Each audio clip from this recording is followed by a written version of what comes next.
आज कुछ सीटों के उपचुनाव के नतीजे आए हैं।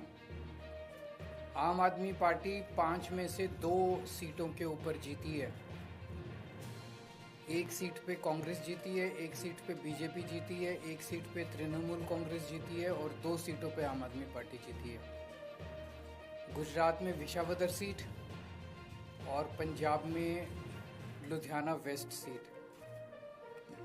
सबसे पहले मैं लुधियाना वेस्ट से जीते हुए उम्मीदवार संजीव अरोड़ा जी को बहुत बहुत बधाई देना चाहता हूँ। विसावदर सीट से गोपाल इटालिया जी को बहुत बहुत बधाई देना चाहता हूँ।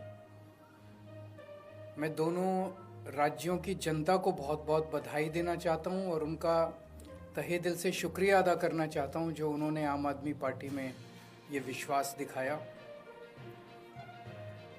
एक बड़ा इंटरेस्टिंग डेटा है कि 2022 में फरवरी में पंजाब में चुनाव हुए थे और दिसंबर में गुजरात में चुनाव हुए थे। 2022 में फरवरी में जो चुनाव हुए थे उसमें विसावदर सीट हम लोग जीते थे।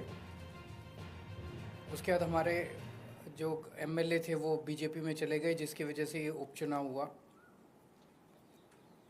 उस वक्त विसावदर की सीट पे, गुजरात की और पंजाब की लोकसभा वेस्ट की सीट पे जितने मार्जिन से हम लोग ये दोनों सीटें जीते थे 2022 में, आज उससे डबल मार्जिन से, लगभग डबल मार्जिन से ये दोनों सीटें हम लोग जीते हैं। ये एक बहुत बड़ा संकेत इस बात का है कि पंजाब में हमारी सरकार है। इसका मतलब पंजाब के अंदर लोग हमारी सरकार के काम से बहुत खुश हैं। पंजाब में उस टाइम 117 में से 92 सीट आई थी। कहा गया था कि एक आंधी थी आम आदमी पार्टी की। उस आंधी में जितने वोट से हम जीते थे, आज उससे डबल मार्जिन से जीते हैं। कई लोग ये कह रहे हैं कि ये सेमीफाइनल है 2027 का। तो हम सोच सकते हैं कि अगर ये सेमीफाइनल है 2027 का और 2022 आंधी थी, तो 2027 तो तूफान आने वाला है। हम सोच सकते हैं कि जनता आम आदमी पार्टी के काम से कितनी खुश है। और लुधियाना वेस्ट के इस चुनाव ने एक तरह से जनता के मूड को दर्शाया है। एक तरह से पंजाब की जनता ने मोहर लगाई है आम आदमी पार्टी के कामों पे। विसावदर के लोगों ने भी डबल मार्जिन से हमें जिताया है। जितने मार्जिन से उन्होंने हमें 2022 में जिताया था, उससे डबल मार्जिन से जिताया है। अक्सर कहा जाता है कि बाईपोल में रूलिंग पार्टी जो होती है वही जीतती है। गुजरात में रूलिंग पार्टी बीजेपी है और बीजेपी की तो इतनी पकड़ है शासन के ऊपर, प्रशासन के ऊपर, पुलिस के ऊपर, सारी एजेंसीज उनके पास है। और जिस तरह से साम दाम दंड भेद सारे तिगड़म लगा के बीजेपी चुनाव लड़ती है, उनसे गुजरात के अंदर चुनाव लड़के जीत पाना तो बहुत मुश्किल है। तो अगर डबल मार्जिन से लोगों ने ये वोट दिया हमें, तो ये दिखाता है कि गुजरात के लोग अब 30 साल के बीजेपी के कुशासन से कितने ज़्यादा त्रस्त हो चुके हैं और अब जनता अपनी आवाज़ उठाने वाली है। जनता ने अपनी आवाज़ उठानी शुरू कर दी है और ये दिखाता है कि आम आदमी पार्टी की पॉलिसीज़ के ऊपर और आम आदमी पार्टी ने जो पंजाब और दिल्ली में काम किया उसके ऊपर गुजरात की जनता ने भरोसा दिखाया है। आम आदमी पार्टी पे भरोसा दिखाया, आम आदमी पार्टी की लीडरशिप पे भरोसा दिखाया है। तो गुजरात में अब बीजेपी की से तंग आ चुके हैं और आम आदमी पार्टी लोगों के लिए एक उम्मीद है। 2022 के चुनाव में कांग्रेस को 17 सीट मिली थी गुजरात में, आम आदमी पार्टी को 5 सीट मिली थी।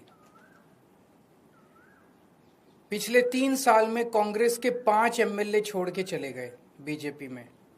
आम आदमी पार्टी का 5 में से 1 एमएलए छोड़ के गया बीजेपी में। इन 5 सीटों पे जो कांग्रेस के छोड़ के गए थे, पिछले साल चुनाव हुए थे। पांचों की पांचों सीट कांग्रेस हार गई और बीजेपी के पास चली गई। एक सीट पे जो बीजेपी ने हमारा एमएलए चोरी किया था, आज बीजेपी से हम वो सीट वापस छीन के ले आए हैं। इससे ये दिखाता है कि गुजरात के अंदर टक्कर सीधे बीजेपी और आम आदमी की पार्टी के बीच में है। अभी भी 2 सीटों पे चुनाव हुए, 1 सीट बीजेपी जीती है, 1 सीट आम आदमी पार्टी जीती है। और ये दोनों जगह चुनाव कांग्रेस और बीजेपी मिलके लड़े हैं। अब कांग्रेस का स्टेटस सभी राज्यों के अंदर एक ही रह गया है, बीजेपी के हाथ की कठपुतली बनके बीजेपी को जिताने की कोशिश करना। विसावदर के अंदर जिस तरह से कांग्रेस ने, दिल्ली के अंदर सबने देखा जिस तरह से कांग्रेस ने बीजेपी की मदद की, विसावदर के अंदर जिस तरह से कांग्रेस ने बीजेपी को जिताने के लिए पूरी एड़ी चोटी का पसीना लगा दिया, पूरी की पूरी कांग्रेस की लीडरशिप, टॉप लीडरशिप जो है वो बीजेपी की जेब में बैठी है, बीजेपी के हाथ की कठपुतली है।